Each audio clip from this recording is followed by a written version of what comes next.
Esse homem escondeu um alienígena ferido dos militares por 2 semanas. Boa noite, pessoal. Naquela época em que o mundo ainda vivia dividido entre potências e cortinas de ferro, o interior do Cazaquistão era um território pouco falado, quase esquecido, mas de grande importância estratégica para a antiga União Soviética. Em junho de 1979, a remota região de Turgai, formada por vastos campos, colinas suaves e vilas rudimentares, foi cenário de um dos casos mais insólitos e silenciosos da história ufológica daquele país. Ali, longe dos grandes centros urbanos e envolto por uma rotina de criação de gado e vida rural, o jovem pastor Sadimbi vivia com a esposa em uma cabana simples, rodeado por animais e hábitos que pouco mudavam ao longo das décadas. O que ele presenciou naquela noite, no entanto, jamais poderia ser considerado parte da rotina. Na madrugada de um dia qualquer, a vila foi subitamente acordada por um estrondo profundo que ecoou pelas montanhas, acompanhado por uma luz alaranjada que cruzava lentamente os céus como se estivesse em chamas. As pessoas saíram assustadas de suas casas, algumas com crianças no colo, outras protegendo o rosto com as mãos. O céu parecia dividido por um rasgo incandescente que se movia em silêncio após o barulho inicial. Muitos acreditaram se tratar de um avião, ou até mesmo de um meteoro, e logo voltaram para suas camas, ainda impressionados com o fenômeno. Mas não Sadimbi. Ele, inquieto, não conseguiu ignorar aquele chamado invisível e selou seu cavalo para seguir na direção de onde a luz havia desaparecido, guiado apenas pela memória do clarão e pela intuição. A cavalgada até as montanhas levou mais de 1 hora. Ao se aproximar do local, o ar parecia mais denso, como se carregado por eletricidade. Árvores pequenas estavam queimadas em pontos específicos e o solo revelava marcas de impacto recente. Foi então que ele viu, parcialmente enterrado na terra, um enorme objeto prateado, com aparência metálica, circular e danificado, emitindo uma luz tênue que pulsava como uma brasa prestes a apagar. Os cavalos, mesmo os mais obedientes, costumam sentir o que os humanos não percebem, e o de Sadimbi relinchou com força, recusando-se a se aproximar mais. Ele então desceu e seguiu a pé, sentindo o cheiro de ozônio no ar e ouvindo um zumbido grave que parecia vir do próprio chão. Ao se aproximar do objeto, Sadimbi percebeu que o que via não era um avião, nem qualquer máquina terrestre que ele conhecesse. Não havia janelas, asas ou turbinas. Em vez disso, uma carcaça lisa, com símbolos que ele não reconhecia, estava deformada e coberta por destroços espalhados pelo campo. No chão, havia pedaços pequenos de metal derretido, cabos expostos e uma espécie de tubo ainda emitindo calor. Mesmo com medo, ele caminhou em torno daquilo, sentindo a pele arrepiar a cada passo. Nenhum som, além do zumbido e do farfalhar do vento, era ouvido naquele lugar. Foi então que, cerca de 100 metros adiante, ele notou o que parecia ser uma grande pedra escura, isolada em meio à vegetação. Tinha forma oval, quase como um casulo, e sua superfície refletia de maneira estranha a pouca luz da madrugada. Quando tentou se aproximar com o cavalo, o animal empacou novamente, cravando as patas no chão e virando o rosto. Sadimbi, intrigado, caminhou até o objeto e, antes que pudesse tocá-lo, ouviu um som mecânico, seco, como o estalo de uma porta de cofre. A estrutura começou a se abrir em camadas que se retraíam com movimentos suaves, revelando o interior. Era uma cápsula, e dentro dela havia algo que desafiava qualquer explicação lógica. Ali, encolhido, estava um ser de aparência frágil e elegante, com membros longos, pele de coloração acinzentada e uma estrutura na cabeça que parecia um capacete. Os olhos, ainda cobertos, brilhavam através da viseira com um tom que oscilava entre verde e âmbar. Sadimbi congelou. O coração batia forte, a respiração ficou curta, mas não sentiu ameaça. Pelo contrário, um sentimento de calma inexplicável o envolveu. O ser tentava se levantar, mas estava visivelmente ferido. Suas pernas tremiam e ele caía de novo sobre a base da cápsula. Nesse momento, o instinto falou mais alto que o medo. Com esforço, Sadimbi retirou a criatura da cápsula. O ser era surpreendentemente leve, embora alto. Suas mãos tinham dedos longos, com articulações extras, e a pele era fria ao toque. Com cuidado, ele o apoiou sobre o cavalo e retornou à vila, evitando trilhas comuns para não ser visto. Ao chegar em casa, ainda com o céu escuro, encontrou a esposa acordada, preocupada com sua ausência.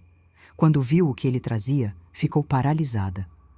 Por alguns instantes, apenas observou, com os olhos fixos e a boca entreaberta. Mas, de forma estranhamente natural, passou a ajudá-lo, abrindo espaço dentro de casa para acomodar o visitante. O interior da cabana era modesto, feito de madeira e barro, com poucos móveis e um fogão a lenha que crepitava suavemente.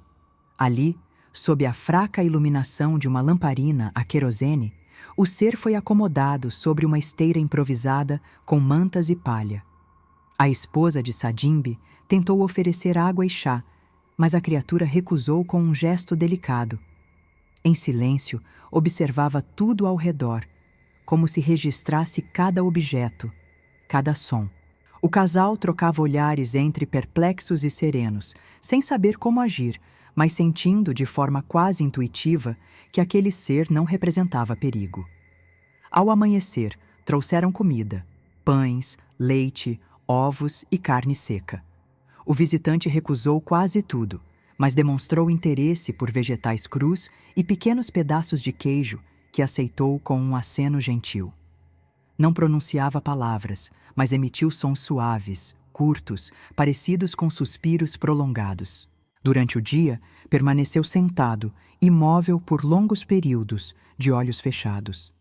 Sadimbi o observava com curiosidade e cuidado, enquanto a esposa evitava sair de casa, temendo que a presença do ser fosse descoberta. Na segunda noite, a criatura permaneceu acordada, em silêncio, olhando fixamente para o céu por entre as frestas da janela. Não parecia dormir, mas sim meditar.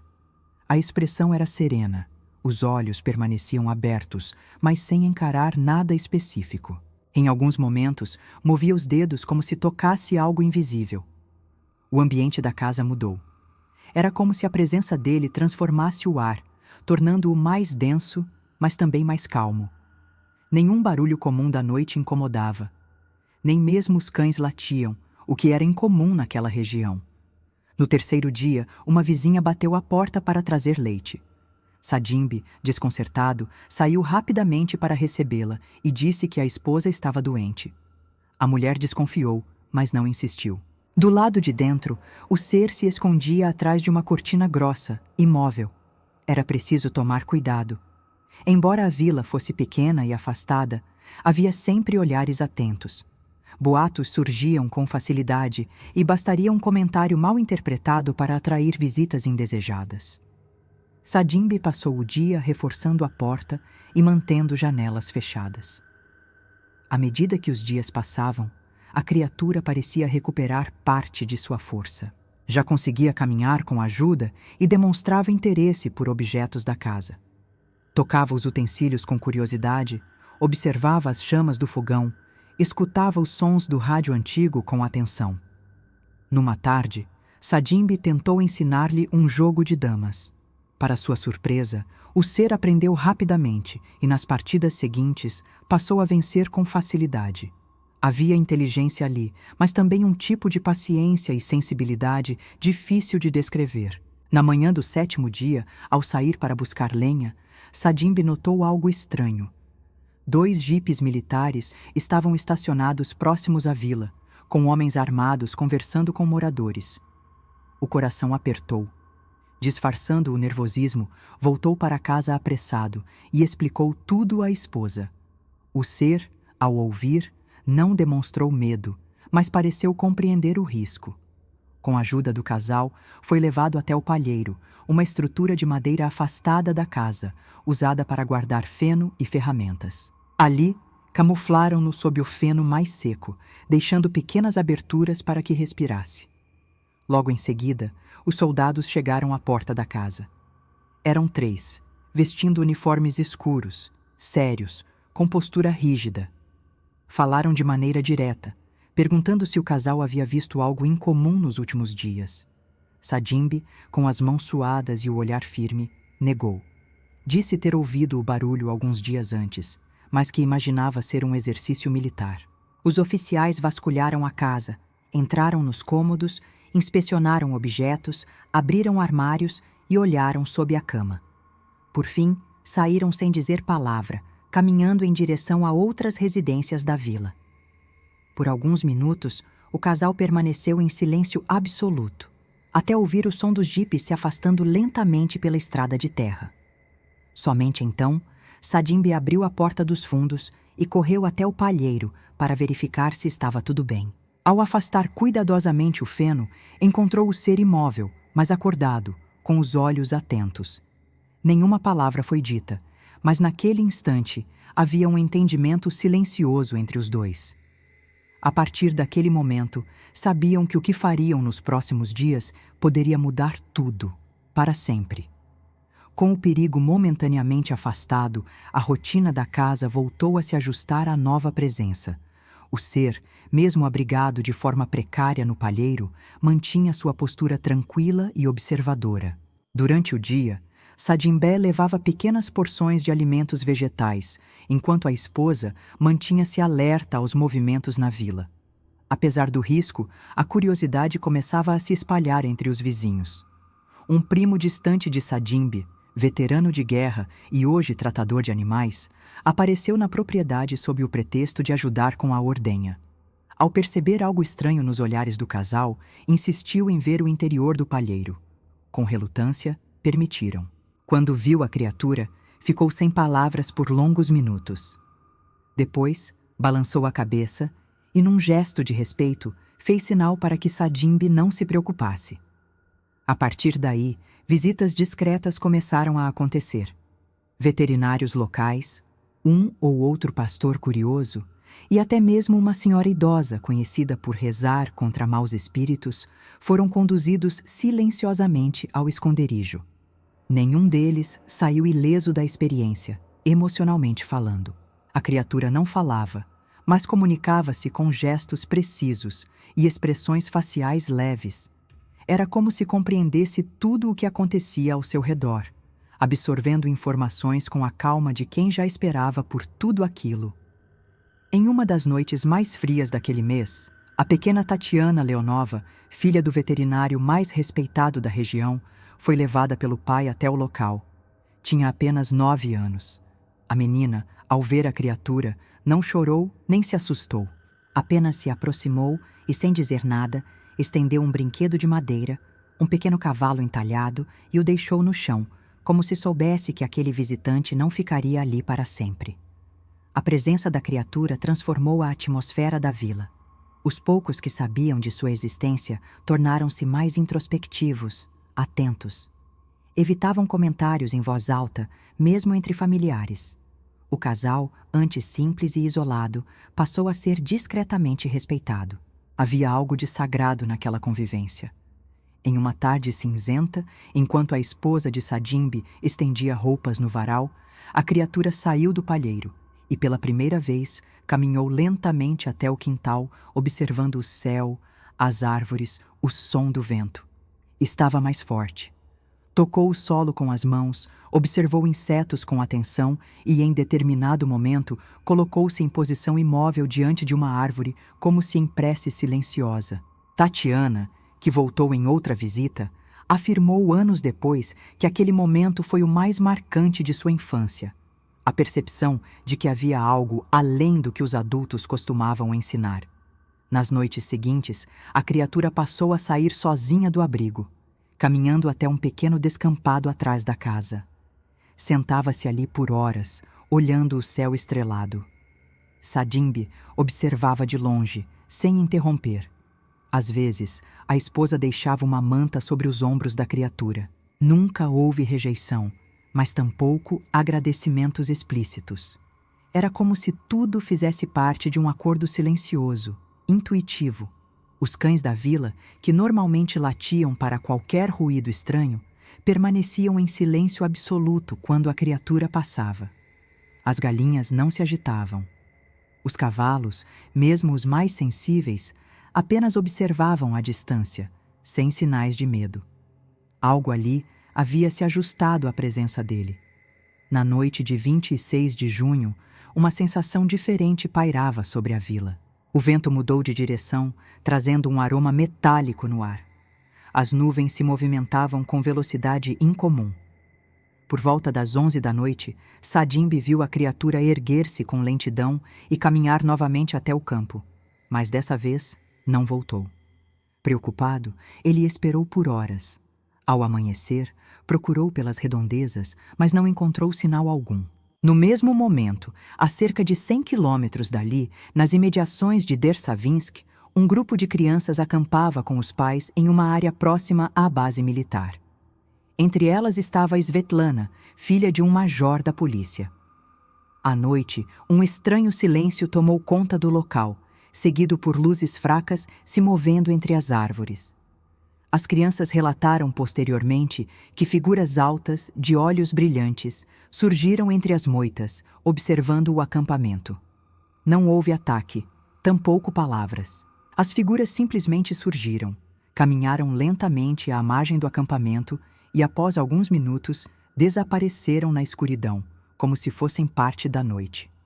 As crianças estavam assustadas, mas nenhuma foi ferida. Svetlana, anos depois, contou que sentiu o mesmo tipo de paz e estranheza que muitos relataram ao encontrar a criatura em Turgai. Na manhã seguinte, um som semelhante ao de um jato sobrevoou a região, mas ninguém viu aeronave alguma. Oficiais da base militar próxima chegaram a emitir um alerta interno, mas nenhuma explicação foi oficialmente registrada. A vila de Sadimbi, naquele mesmo dia, foi novamente visitada por homens da KGB. As perguntas eram mais incisivas, o clima mais tenso. Alguns moradores foram levados para interrogatórios. Sadimbi e sua esposa foram questionados separadamente, mas mantiveram a mesma versão. Disseram nada ter visto após o clarão de semanas atrás. Mesmo assim, seus rostos denunciavam a tensão. Os militares vasculharam a casa, revistaram o palheiro, mas nada encontraram. A criatura havia sumido sem deixar rastro. Nem pegadas, nem sinais no feno.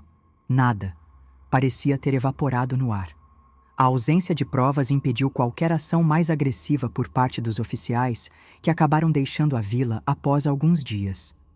Tatiana Leonova, já adulta, foi a responsável por tornar público o relato, anos após a queda da União Soviética. Em entrevistas, reafirmava cada detalhe, mencionando nomes, datas e locais. Suas memórias infantis coincidiam com o que outros moradores também relatavam de forma reservada. Nenhum deles recebeu recompensa, fama ou incentivo para inventar histórias. Pelo contrário, o medo de represálias militares os mantivera em silêncio por décadas. Para Tatiana, a criatura que conviveu com Sadimbi e sua esposa foi resgatada por seus semelhantes naquela noite de junho, sem deixar qualquer vestígio físico, mas transformando para sempre a percepção daqueles que o conheceram. Até hoje, nenhum documento oficial foi divulgado sobre o caso de Turgai. A maioria dos envolvidos envelheceu e faleceu em silêncio. Os poucos registros existentes são baseados em testemunhos orais, como os de Tatiana, Svetlana e alguns moradores da vila. Mesmo sem provas materiais, o caso permanece como um dos mais fascinantes relatos da ufologia soviética, não apenas pela suposta queda de um objeto voador, mas pela relação que se estabeleceu entre humanos e uma forma de vida desconhecida. Foi uma convivência pacífica, discreta e intensa, que revelou não um inimigo, mas uma consciência estrangeira que, por breves dias, compartilhou do cotidiano humano com respeito e quietude. A história de Sadimbi não é sobre tecnologia alienígena ou conspirações globais. É sobre humanidade, sobre a capacidade de acolher o que é estranho, de proteger o indefeso mesmo diante do perigo, e de perceber que há, no silêncio entre espécies, uma forma profunda de comunicação. O que aconteceu naquela remota vila do Cazaquistão durante 2 semanas de 1979 é mais do que um mistério. É uma lembrança viva de que, em algum lugar além das estrelas, talvez existam outros seres também dispostos a confiar e a esperar que sejamos dignos desse contato.